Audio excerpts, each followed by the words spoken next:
За сайн манайхаа өнөөдөр та нартай 2007 онд үзэгчдийн хүртэл болсон Meet the Robinsons анимашны бэлтгэл үргэж байна.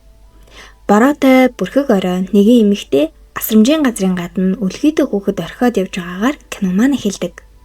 Эгдүүдээ бяцхан анжил бол манай киноны гол дүр. Энэ хүүг Льюис гэдэг бөгөөд цаг хугацаа харавсан сум шиг өнгөрч Льюис шинжлэх ухаанд хязгааргүй хайртай өсвөр насны хүү болон өсөн торинжээ. Түүнийг цаашдаа шаав толгойтой учраас Шарков гэд нэрлээд явчих. Түүний хажууд хоёр нүдэн тээс хөхөрсөн хүү би бол нь бейсболд үнэхээр хайртай дааж гэл өөрийнхөө азгуудлыг Шарковд ярьж байна шүү. Өнөөдөр Шарковын хувьд маш чухал өдөр. Учир нь түүнийг үржилж авахаар хүмүүс ирж байгаа бөгөөд хэрвээ тэдэнд манай Шарков таалагдвал гэр бүлтэй болох юм билээ.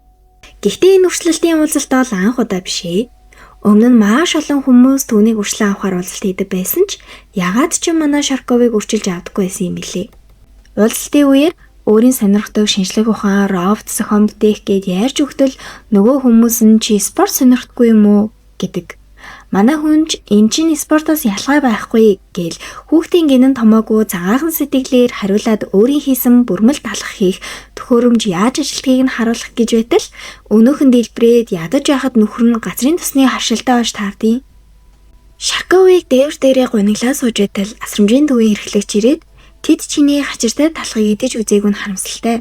Бид зүгээр л чамд тохирох зөв хүний олоог байна гэхэд 124 дахь удаагийн ярилцлага. Би үргэлжлэгдэж чадахгүй хаа гэж ярилцаж агаад ээж минь намайг хүсдэг ганц хүн. Тэр одоош надтай хамт байхыг хүсдэг байхаа гэж хэлээд ээжтэйгээ уулзгаар сэтгэж шулуудна. Үүнээс хойш Шарков хичээлдээ улам бүр сайн суралцаж өдөр шөнөгүй өөрийн хоббигоо хөгжүүлж өрсөлдөлийн ярилцлаганд ч оролцохоо болсон байдаг. Ингэж их хичээж маш их зүйлийг золиослон бай Шарков нэг төхөөрөмж зохион бүтээсэн бөгөөд асрамжийн газрын эрхлэгчигч дахиад нэг ярилцлаганд ороод үзхүү гэхэд үгүй би дахин өрсөлдөлийн ярилцлаганд оролцохгүй. Шинжлэх ухаан бол миний ирээдүй гэд гараад явчихна. Шарковыг шинжлэх ухааны үзэсгэлэн дээр иртэл өөртөө нас чацсан юм уу гэмээр хаав харуулстай нэг жаал ирснээ чам дээр бүрх малгайтай өндөр хүн ирсэн үү гэхин тэр. Тэгснээ би чамайг хамгаалахаар ирлээ. Тэр бүрх малгайд ирээдүгээс цаг хугацааны машиныг хулгайлаа чам руу ирж байгаа шүү гэд ёстой хачин жигтэй юм бурж өгнө. Гэтэл ч инхнээсээ бүрх малгайтай хүн тэр газарт нь ирчихсэн байдаг. Тэр хачин хүн өөрийн бүрх малгайг Шарковын зохион бүтээсэн машин руу явуулж дотор нь оруулаад хамаг боолт бүх юмыг нь салгаад эвдэлж эхэлнэ. Үүнийг нь мэдгүй Шарков машинаа эрдэмтэд танилцуулж энэ бол хүний мартагдсан дурсамжийг сэргээдэг машин гэд яаж ажиллахыг нь харуулж өөрийн ээжтэй хаягдсан тэр өдрийн он сарыг хийж тохируулаад яг машинаа ажиллуулах гэж байтал бүх зүйл оронгороо эргэв. Хорон санаад махир хөлт гарч ирээд эвдэсэн хэсгүүдээ бүгдийг нь засаж янзлаа Шарковын бүтээсэн төхөөрөмжийг аваад явчихна.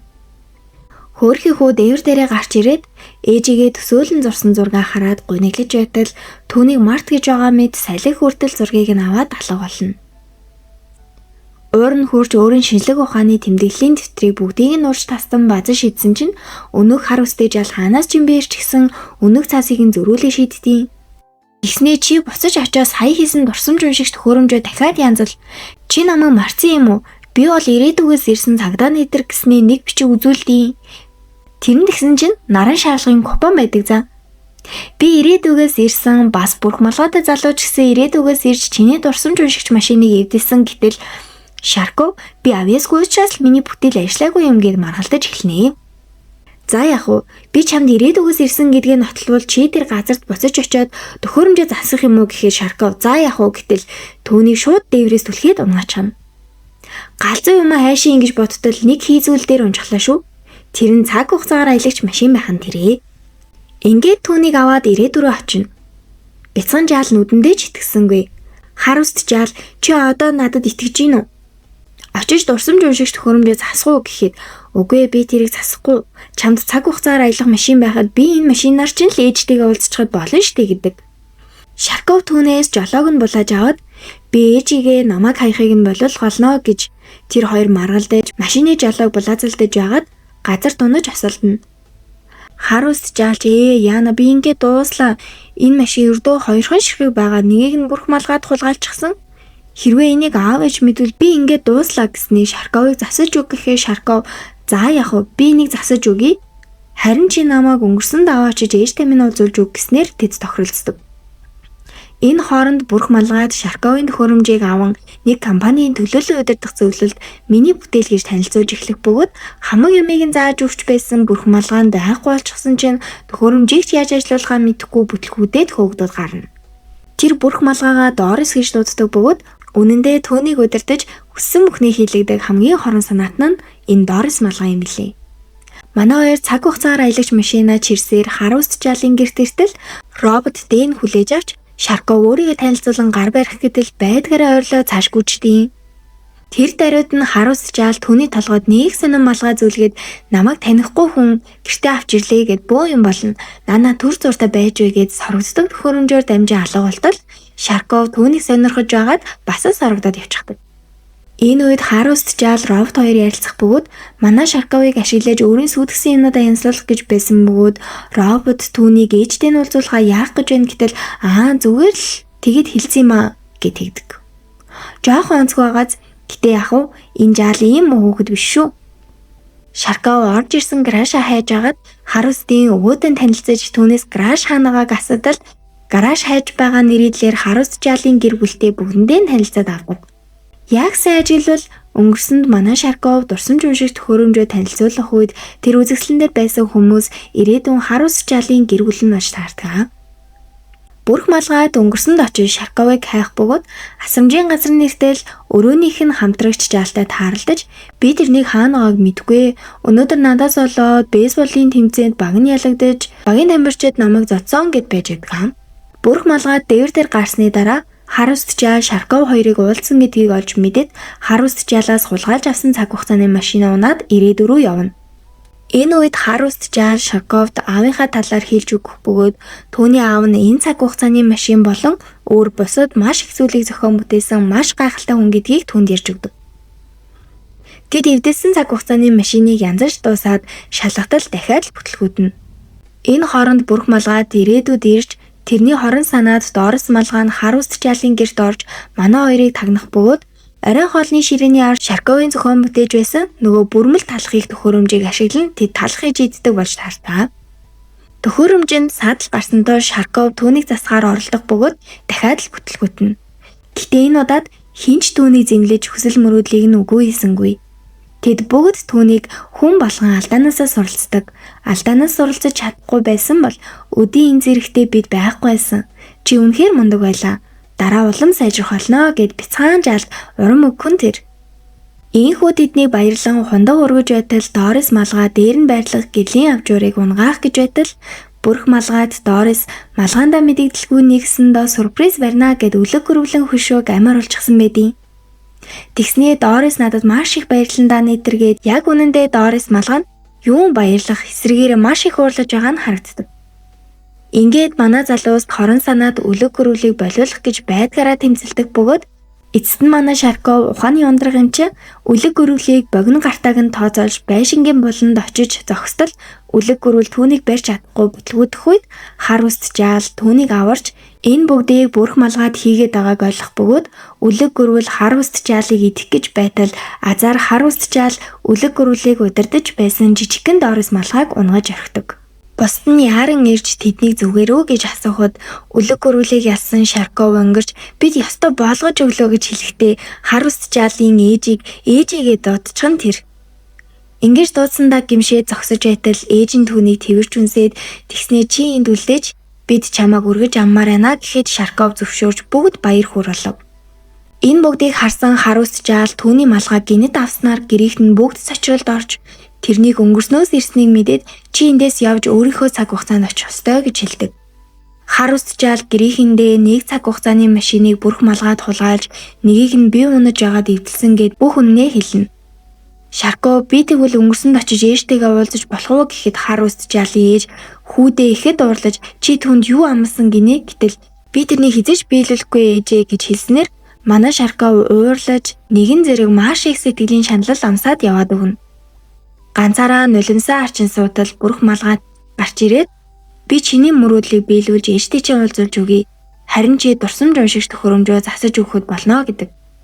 Төхөөрөмж яаж ажилладгийг Шарковоор заалгаж аваад бүрх малгайд түүнийг хүлж бүх учрыг хэлж өгөх бөгөөд яг үндэ Харуст жаалын аав болох агуу шинжлэх ухааны эрдэмтэн хүн манай Шарков өөрөө болж таардаг. Шарков за яг уу би тэр гайхалтай зохион бүтээгч юм байж.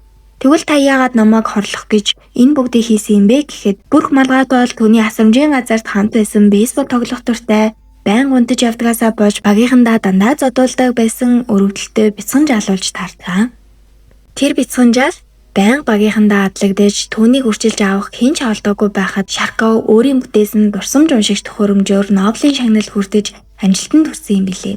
Иймээс л ирээдүгээс ирж түүний дурсамж уншигч төхөөрөмжийг эвдэл сүйтгэн түүний амьдралыг сүрүүлж ирээдүг өөрчлөх төлөвлөгөөтэй байхдаа Дорис гэх хорон санаат малгайдтай таарлаж тэд нэгдсэн юм билээ. Энэ Дорис малгайгч муу адил манай Шарков бүтээсэн бөгөөд уул нь хүмүүс туслах зорилгоор бүтээж байсан ч бүтээл нь өөрөө хорон муу бүхнийг хийгээд байсан учраас түүнийг унтрааж хадгалсан.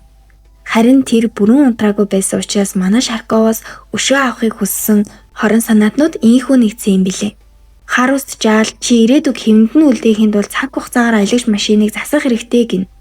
Энэ үед бүрх малгайд нөгөө нэг төхөөрөмж танилцуулаад байсан компани дээрээ очиж төхөөрөмжийг танилцуулан гарын үсэг зурх мөчөд Харуст жаал сарнин алга болов. Бүх зүйл өөрчлөгдөж ирээдүйд Дорис малгай их хэмжээгээр үйлдвэрлэгдэж хүмүүс тэр чигтээ Дорис малгайны эрх мэдэлд орж сүрсэн байгааг Шарков харж зүгсэн. Дорис малгайны эрх мэдэлд орсон хүмүүс түүн рүү дайрч эхлэх бөгөөд Шарков цаг хугацаагаар аялагч машиныг засварлаж тэднээс зугтах ба гэрэн дээр гарын үсэг зурж буй бүрх малгайд дээр очиж энэ Дорис малгай бол чамайг ашиглаж байна. Чи зөвхөн миний ирээдүг сүйтгэх бус дэлхийг тэр чигтэн сүрүүлэх болно гэж хэлэхэд Дорис түүн рүү дайрах үед өнгөрсөн үеийн хүн гэдгээ ухаарсан манай Шарков би ирээдүйд чамайг хизээч зохион бүтээхгүй дээ гэж хэлснээр Дорис малгай сарнаа алга болов. Ер нь бол манай Шарков ч өнгөрсөн үеийн эрдэмтэн шүү дээ. Түүнийг ирээдүйд зохион бүтээхгүй байхад л энэ бүгд хизээч болохгүй юм билээ. Дорис малгай байхгүй хизээч зохион бүтээгдээгүй учраас бүх зүйл эргээд хэвэндээ орж алга болсон Харуст жаал хүртэл гарч ирэх бөгөөд бүрх малгайтыг харан шууд уурлах үед тэр бол миний өрөөний найз. Та хэд түүнийг өргөж авах хэрэгтэй гэж Шарков хэлэн нөгөөх нь эсэргүүцээд маргалдаж байтал бүрх малгайд хаашаа ч юм бэ явсан байдаг. Гэр бүл нь бүгд түүнд анхаарал хандуулж чи зүгээр эстэй гэх үед ирээдүйн Шарков гэртээ ирсэн байна. Тэрээр өөрийнхөө өрөөг танилцуулж дурсамж сэргээдэг машиныг харуулна. Шарков өнгөрсөн рүү буцахаар болоход эмээн түүнд чи зүгээр шинжлэх ухааны үзэсгэлэн дээр оч. Чи тэнд бид бүгдтэй уулзах болно гэж хэлдэг. Нэрэл тэнд байсан хүмүүс бүгд Шарковын ирээдүйн гэр бүл байсан байдаг. Тэр газарт Шарков эхнэртэйгээ танилцсан юм. Ингээд өнгөрсөн рүү буюу ээжтэй хаягдсан тэр нэгэн бороотой бүрхэг орой руу ирсэн байдаг. Харуст жаал түүнд амлсан амлалтаа биелүүлж ээжтэй нь уулзуулахаар инхүү авч ирсэн байдаг. Хэрвээ тэр ээжигээ болиулах юм бол асрамжийн газраас энэ өндөрлөгт хүрсэн хүүгийн ирээдүй яаж өөрчлөгдөхийг хэн мэдлээ.